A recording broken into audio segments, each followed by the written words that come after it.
Hi, I'm Line? John Bachner! I'm John Bachner. I'm going to talk to you today about the world of private practice. We're going to try to make this an enjoyable experience. Although I'll tell you right now, private practice isn't always enjoyable. As an engineer, as a geologist, as an environmental consultant, as an architect, as a construction materials engineering and testing consultant involved in the construction industry, you need to know that this is not an easy career you've chosen for yourself, but it can be an exciting one. It can be a lot of fun. It can be extremely rewarding because you are making a contribution not only to society now, but to society for many years into the future by virtue of what you do. So it can be great, it can be fun, it can be fulfilling. But in order for it to work, you have to be aware of what surrounds you. We're going to try to make this not only informative, but a little bit entertaining. No one likes to listen to a talking head. I don't want to be a talking head. I said I don't want to be a talking head. So even though we're going to have a little fun, that doesn't take away from the seriousness, really, of what we're talking about, because this stuff is serious. And what I am trying to do in reality is educate. You're a professional, and you need this education. Because as a professional, surely you're motivated toward a future, and a future where ideally there is going to be a pot of gold at the end of the rainbow. Who knows more about pots of gold and rainbows than a leprechaun? So let's hear what a leprechaun has to say. You know, I hope you appreciate this crap. All right, over there we have a pot of gold, and you see it's there at the end of a rainbow. But the path from here to that pot of gold, oh, it's not a pretty path. Let's take a close look at what it really looks like. You see, what it really is a minefield. And you know what they say, when you hit a minefield, duck! Fortunately, however, we have an awful lot of professionals who have gone through that minefield. Now, they haven't made every element of the trip successfully. Every now and then there's been a little bit of an explosion. But they have been kind enough to tell us about it. So we know what the mines look like, and we know where the mines are. And that way we can help you avoid them. And let me tell you how important it is to avoid them. Even if you're working for a large firm, you are personally liable. And of course, even if you're working for a small firm, you're personally liable. You know why?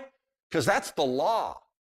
There are any number of technical professionals out there who are working and they don't know what the law is. They do not know that as professionals, they are personally liable. That you are personally liable. There's a classic story in this regard. It's about a wonderful little engineer. He grew up in small-town America in the 1930s. He was a wonderful man. He met and married his high school sweetheart. They were married for many years. He worked for the local government as an engineer, and then he retired. But unfortunately, his savings and his pension were not enough to support him and his wife in their retirement years. So he decided that he would do a little bit of extra work, that he would be a consultant to the real estate industry as a professional engineer, which of course he was, licensed in his state. Now, it didn't matter that he was licensed with respect to his liability, but he didn't know that. One of his very first commissions was to evaluate a house. A young couple was thinking of purchasing it. The house was 150 years old. During the first 50 years that the house existed, it settled differentially. The front settled at one rate, the back settled at a different one. So that when you went inside and you walked, you would have to walk somewhat at an angle. And when you walked up the stairs were a little bit rickety. And when you tried to open a window, guess what? They won't open. But that's okay. It was a wonderful little house. And this young couple loved it, but they had a concern. They wanted to know, is the house structurally sound? The real estate agent said, I know a wonderful person to make this evaluation, a civil engineer, recently retired from the town government, a very reliable, respected, and knowledgeable individual. And so the little civil engineer evaluated the house for the young couple for a modest fee. He examined the house and found that indeed the house during its first 50 years had settled. But for the last 100 years, it hadn't budged a centimeter. A great home. It was, he wrote in his report, structurally sound. And so the young couple purchased the house, and they just loved it for the first week. And then by the time the second week rolled around, frankly, they were getting tired of walking around like this, of walking up the stairs like this, and being unable to open the windows. And they decided that they had made a dreadful mistake. And so with a great deal of buyer's remorse, they contacted the real estate agent from whom they purchased the home. Get rid of this pig, they said. Get our money back. And the real estate agent said, I'm sorry, there's nothing I can do about it. You knew about the condition of the home going into it. You made the purchase knowingly. It's yours. Live with it. Well, they didn't like that.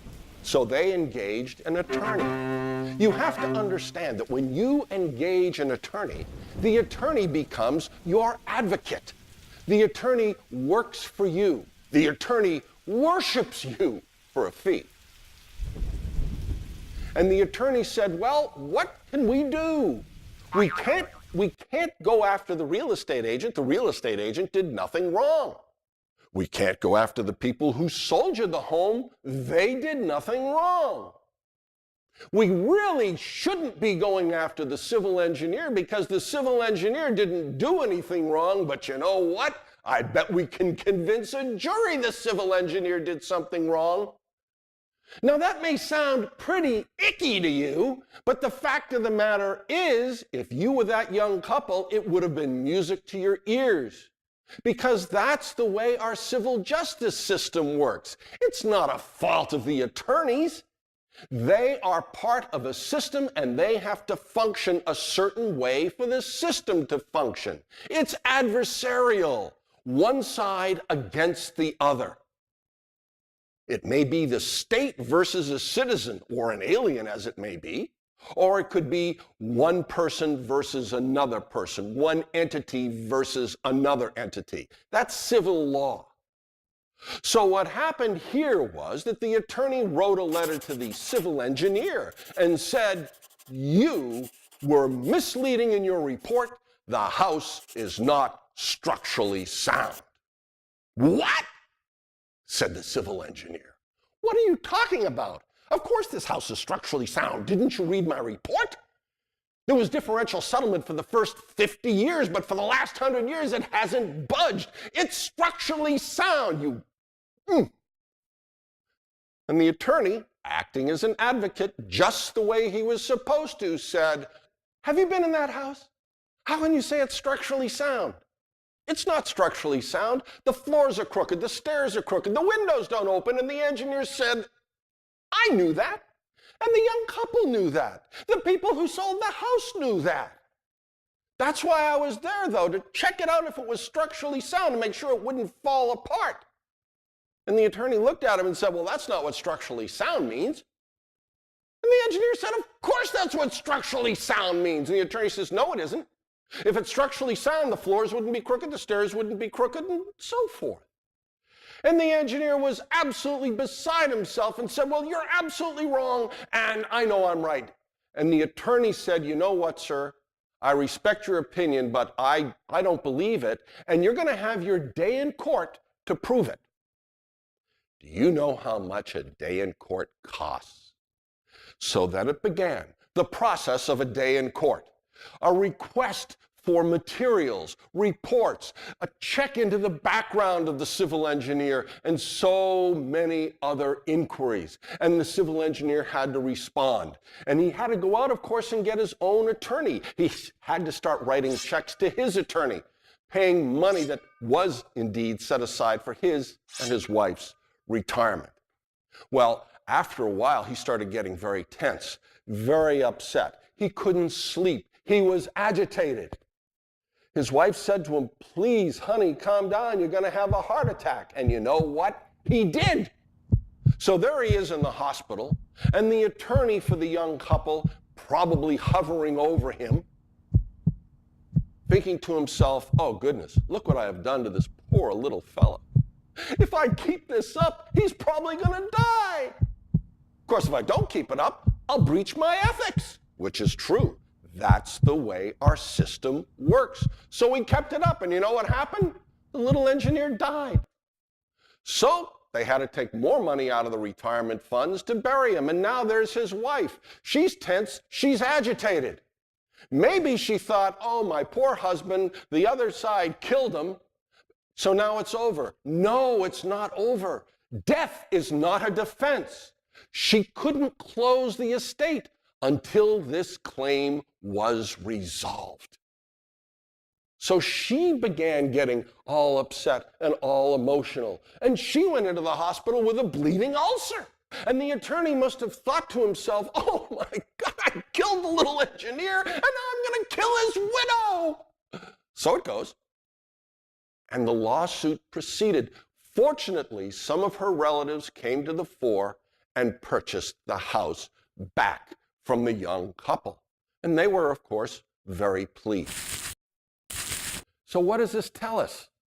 Well, it tells us, number one, that our civil justice system is all about money. And it is. That's one of the reasons why you are going to want to avoid the civil justice system, and there are ways of doing it, at least in part. Number two, the system itself is adversarial. It is unpleasant. It is a matter of, I'm going to go out and hit you, you're going to come back and hit me, and we're going to have a trier of fact, a judge or a jury, making a decision about who wins and who loses, assuming, of course, one side or the other doesn't get knocked out. It is not a very pleasant system to get caught up in. But perhaps the most important thing this tells us is, yes, you are personally liable. Yes, the engineer in this case was in business for himself. However, even if you are an employee of a 5 or 50 or 500 person firm or a 5,000 person firm, when you are liable, when you are negligent, you are personally liable. You are personally negligent because it is professional negligence, and you are a professional. Whether you are licensed or not, you are a professional. And that applies, by the way, even if you're not in private practice.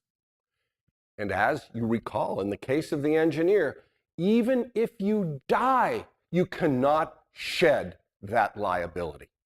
Now, maybe you're saying to yourself, "Oh, the poor civil engineer, he didn't do anything wrong and he found himself in this mess." Well, you know what?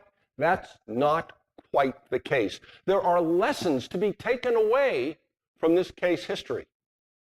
Number one, first and foremost, the civil engineer used jargon. Structurally sound.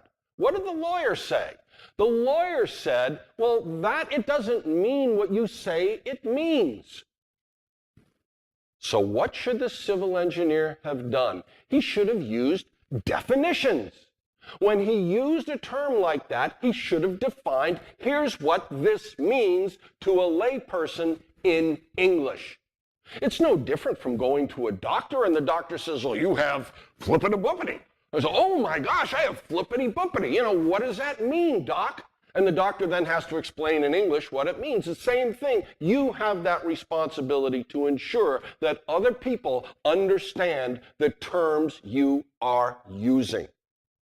Very important. It also would have helped if the engineer had had a written contract, which he didn't. This is, in many cases, this is like professional suicide. In fact, there are some professional liability insurance companies that say if you move forward on a project without a written contract, you don't have insurance for that project. Do you know that in the state of California, it is illegal for an engineer to move forward on an assignment without a written agreement? So there should have been a written agreement. That, in fact, is possibly where the explanation, the definition of structurally sound could have appeared, or even better, in the engineer's report, or in both, because in fact he was engaged to determine whether or not the home was structurally sound. That agreement also could have had within it a limitation of liability, a reasonable number, some reasonable multiple of the fee that said that we are not going to be liable for more than X dollars of the fee, whichever is higher, for the services we perform. Because if the fee is, let's say, $500 and my hope for profit is $50, I really shouldn't be liable for $100,000 or $200,000. It just doesn't make sense. You know what else that written agreement could have had in it? It could have had in it an alternative dispute resolution provision. A provision that says that in the event of a dispute arising out of this agreement, or the services associated with this agreement, we will resolve the dispute through a means other than litigation. And actually, probably through a means other than arbitration, because arbitration also is a nasty way of resolving a dispute.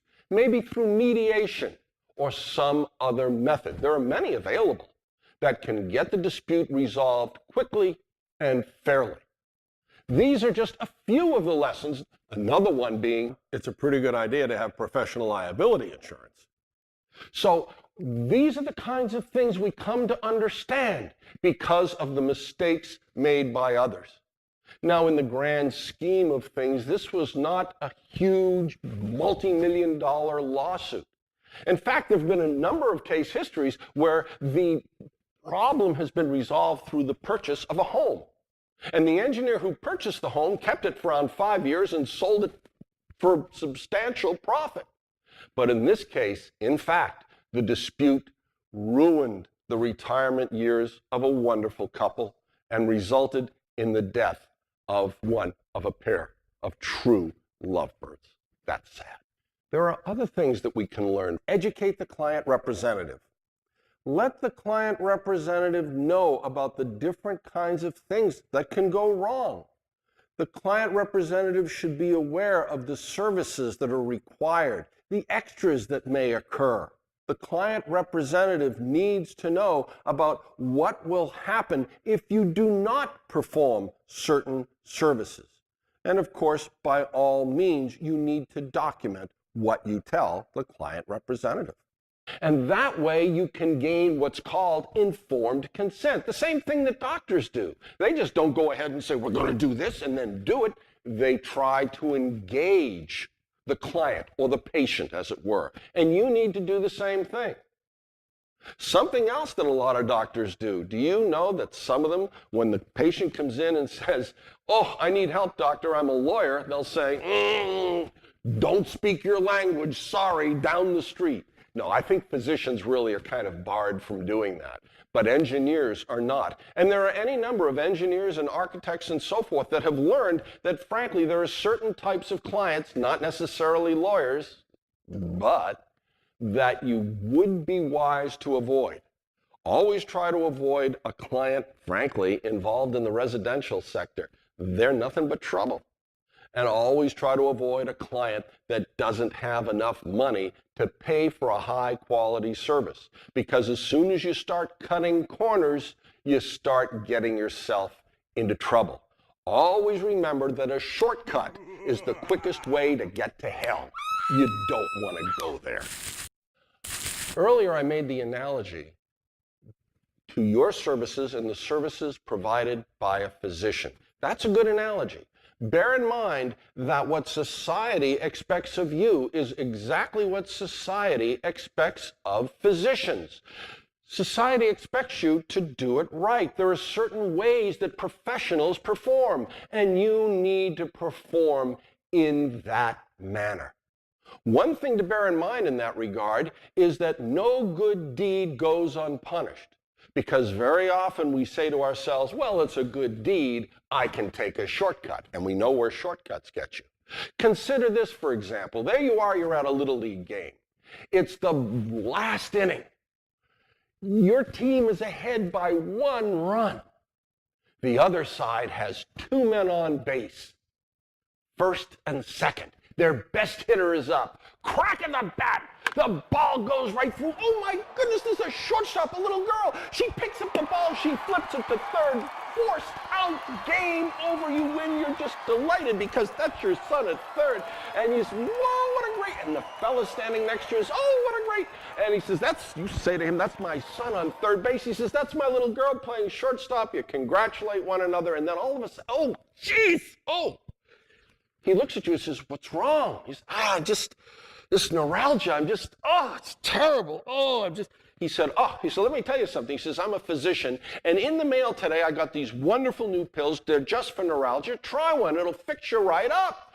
He takes one of those pills. Son of a gun, he's allergic to the preservative that's used in that medication. He falls over. He has Reye's syndrome. He's writhing about. He's near death. He's in the hospital for 3 weeks. Should that physician be sued for malpractice? Of course. That's a good deed. It doesn't go unpunished because it was a shortcut. It was not done properly. You want to do a good deed? Do it right or don't do it at all. Consider your best friend in the whole world who happens to be your neighbor. He comes to you one day, says, this is the day I do it. And you say, do what? I'm building that deck. I've always wanted that deck. It's going to be a great deck. Beautiful deck with a hot tub. It's going to have speakers built in, multiple levels, a bar. I'm going to have an outdoor kitchen. It's going to be the best. You're an engineer. You can help me with this stuff, right? He said, well, I don't want to brag. Oh, come on, give me a hand. How do I hold the thing up? What do I use, 2x4s? And you explain, no, you have to have better than that. Well, what do? I just kind of balance them on the ground? No, you have to dig a hole and put in concrete and stuff like that. And you say, come on, I'll help. And you go there and you're drawing this and drawing that, and you help them pick out the supplies. And son of a gun, about 6 months later, the deck is done. It's fabulous. It's wonderful. And you have a lot of good times on that deck. 2 years pass. There's another knock on your door. Oh, I've been transferred. Oh, the heartache, the heartache. But these things happen. The house is up for sale. A couple comes over. They're looking at the house. Sound familiar? And your friend says, look at this deck. It's the best deck in the whole world. And you know what? It was designed by my neighbor, an engineer. Or maybe it's an architect or whatever it may be. And he did a great job on this deck. You could have a herd of elephants on this deck. And guess what? The couple buys the house. They love the deck and they have a party. And suddenly, it kind of looks like they're having a herd of elephants over, if you know what I mean. But, they're standing around there drinking and they're eating and they're listening to good music. And one of the fellas is standing there and suddenly, oh no, the railing gives way.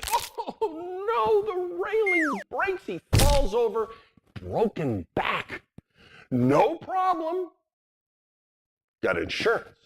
So the insurance adjuster comes over to the house and he's looking around and he said, oh my goodness, what happened? And the fellow was leaning against the rail and the rail gave way and he looks, he says, well, look at the screws that are used here. Those screws don't meet code. And he said, oh, I'm so surprised because the person who designed the deck lives right next door. It's an engineer. Oh, really?